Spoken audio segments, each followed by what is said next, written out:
Hi everyone, welcome to class. If you're watching this, it should be Memorial Day, March 31st. I made this screencast because it's technically a university holiday, but we still have class. So here we go. I hope you all are doing well, by the way.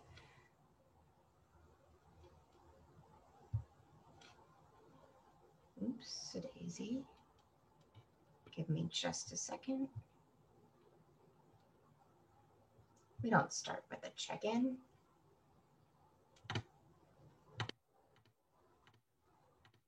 Okay, here we go. So here's our agenda. We're going to do housekeeping. I'm going to do a read aloud, which will be in a separate video link. We're going to talk about motivation, and we're going to discuss today's readings. Now, since this is a video class today, you'll access through Edpuzzle, and every once in a while, I'll stop the video and some questions will pop up. You'll answer those, and that'll count as your attendance for the day. So your homework is to review the motivation assessment protocols on D2L. You're looking at Tell Me What You Like, the Elementary Reading Attitude Survey, also known as the Garfield, and the Purposes for Reading interview. You also need to watch Will, who is one of the children we used as a case study. You'll watch Will's Tell Me What You Like assessment and his Garfield.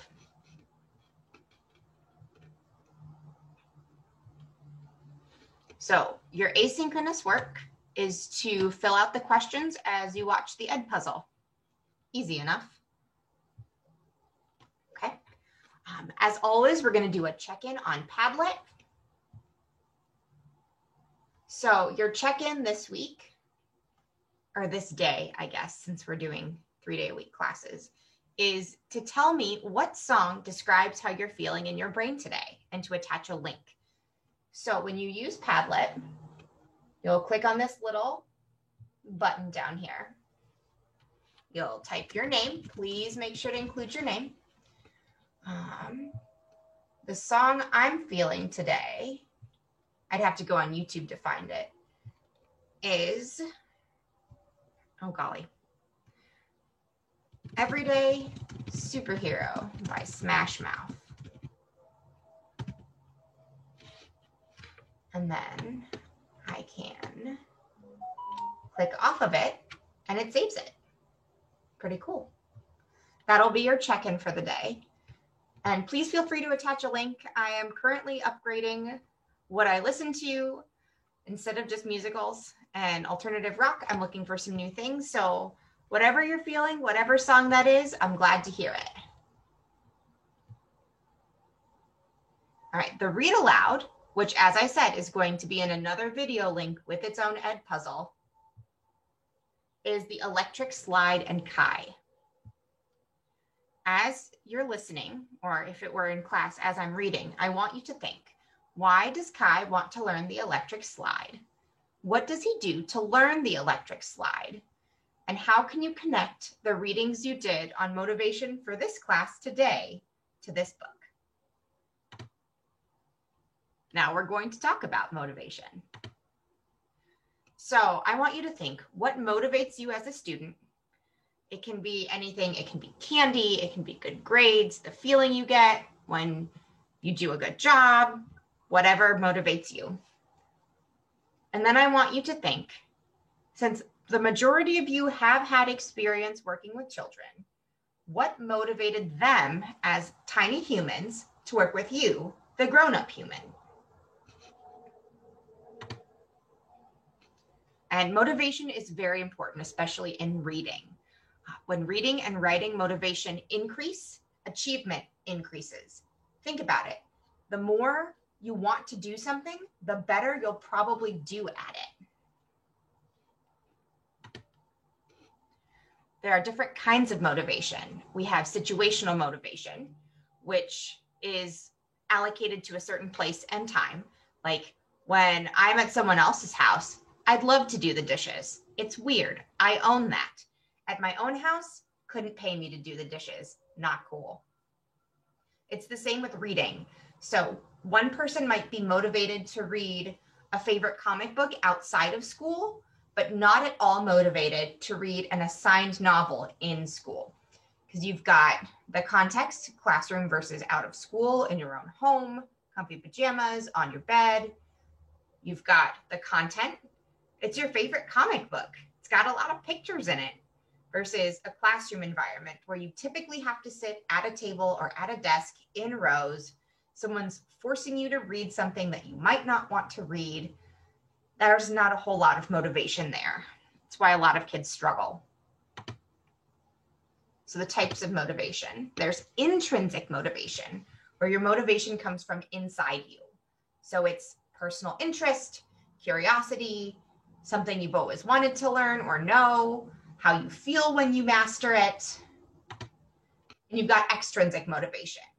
Motivation from external factors like grades, rewards, recognition. Certain types of these play out in classrooms more often than others. And we want to focus on intrinsic motivation when it comes to reading, because we want students to read because they like it, not because we're forcing them to, or they'll get 10 extra credit points if they do. Like the survey I asked you to fill out at the beginning of our time together, I extrinsically motivated you by attaching 10 points to it. You might have filled it out based on intrinsic motivation, like you want me to know about who you are, or you had a concern, or something you wanted to share with me.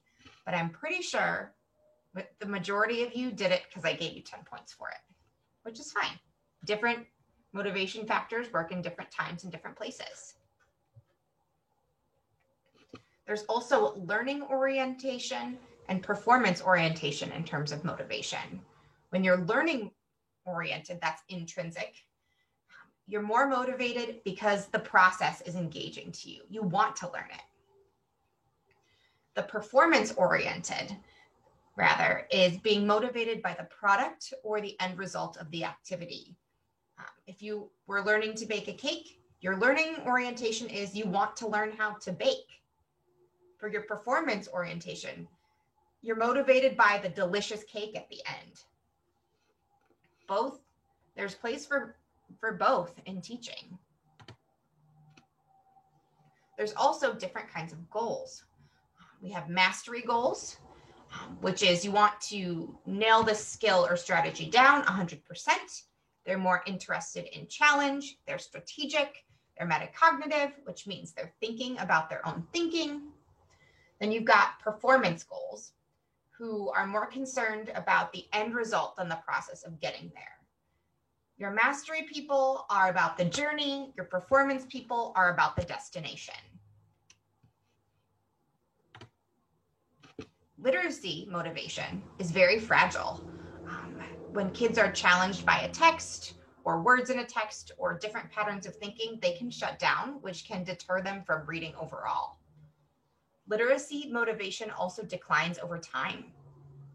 As students read more and more nonfiction, as they matriculate through the grades, they typically tend to lose sight of that literacy motivation they may have had in the beginning, because at that point, it's all drudge work.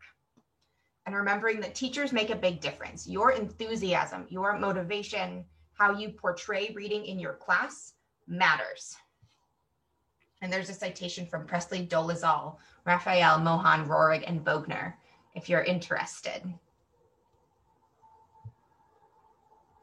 So for attribution theory, we want to look at what causes success for students. And certain characteristics are correlated with student success more than others. So students might think their own ability makes for success or failure. They might think effort determines success or failure. How hard the task is. Is my teacher grumpy when she assigned this? Man, if I had a professor who was grumpy, I would be sure to do everything I could to obtain what I thought was success. They might think about luck. They might think about their own personal factors. So there are multiple components of what makes success for students. What we want them to think, however, is different than what they actually think. We want students to think that success comes from their own efforts It's not outside forces like luck or the teacher's mood or the weather. We want them to think that what they do matters. Students who believe that they fail due to lack of ability may develop negative self-efficacy and feelings towards reading and give up. That's not what we want. And we want students to read and write. That's why you're in this class. That's why you're taking these programs. Reading and writing are part of every single course from now until forever. We want students to read and write because they want to, because they see it as interesting, because they see it as a way to accomplish their purpose. And if they do all these things, they will communicate with a real audience and see that their voice matters. We don't want them to read and write because we told them to. As teachers, we do have a fair amount of power and authority, but we also have to remember that they have agency as well. They can choose not to read. We want them to read and write not because we told them it was important. What we think is important is different than what they think is important. We don't want students to read and write so they can get a grade or pass a class. Like, how many of you have ever used Shakespeare? Some of us have, some of us haven't. I read it because I needed to pass the class. Or The Art of War. I had to read that for a class.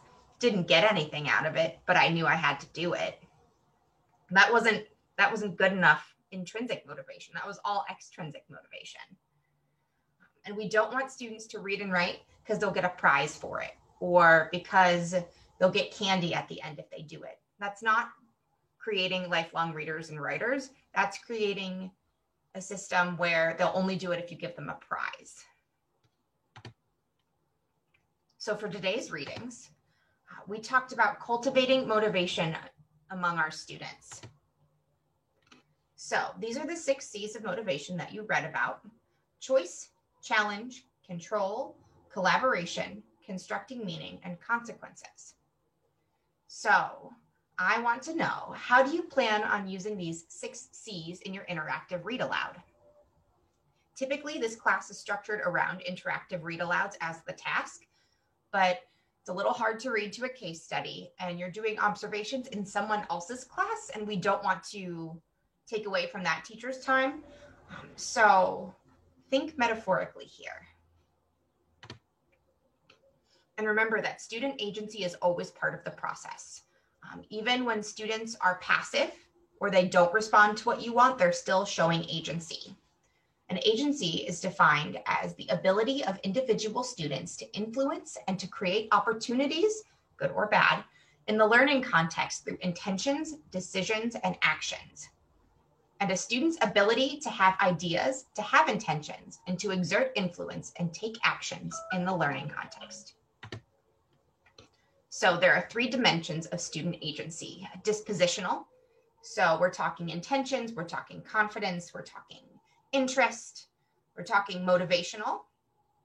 So is the student willing to persist in learning? Sorry, the cat wanted to come up. Can they regulate their own behaviors? Are they thinking as they're reading? Why are they reading? And their personal engagement. We also have to consider students' positionality in learning. Do they find themselves central? Is this important to them? Do they find themselves more on the outside, as just doing it to get the grade or to pass the class? Are they interested in the topic? Where are they in the interest level spectrum? And there are different ways to measure student agency. So we've got the Student Agency Profile Survey, which was part of today's reading. And then the Elementary Reading Attitude Survey, which will come to you in an email. I want you to think and answer the question, what does each of these measure and what is left out? And for your exit ticket today, we're going to go grocery shopping. It's a grocery shopping themed exit ticket. If you know me, you know I love to grocery shop, and you know I love to eat food. So I was kind of hungry when I made this. So you'll fill this out by midnight, your name, and then talking about key concepts from today's lesson. If you were to fill a grocery cart with key concepts from today's lesson, what would it contain? In keeping with the grocery metaphor, what food or concept are you most excited for? What food or concept are you least excited for? And what food or concept do you want me to share more about so you can learn more?